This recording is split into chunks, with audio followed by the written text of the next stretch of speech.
2. Mantra connectors. The SDL Managed Translation platform includes a large range of connectors to easily pick up, translate, and return content from and to many widely used CMSs and content repositories.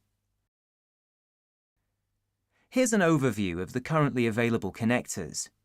Some connectors are available for free, such as the Box, Dropbox, Google Drive, and OneDrive personal connectors, while others are charged as part of an SDL Managed Translation Enterprise package. Connectors are inactive until you connect to the corresponding service with your credentials. For example, activate the Oracle Eloqua connector by clicking on the Connect button. You're then securely redirected to the Eloqua website, where you can enter your credentials and confirm the connection.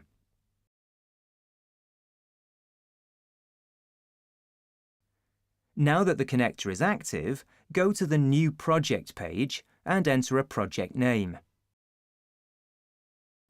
Then choose a target language.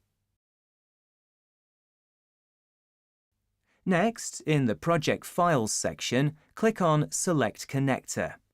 Finally, click on Eloqua in the Active Connectors area.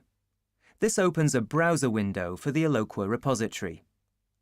Browse the repository to the file that you want to translate, then select one file or several, or even whole directories by clicking on the corresponding checkboxes.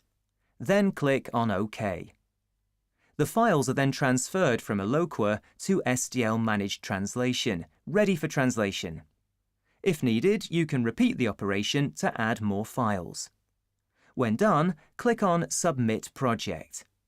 Once the translations are finalized, you can return the translated files to the originating content repository with a single click. That's how easy it is to translate content from your content repositories, thanks to our SDL Managed Translation connectors.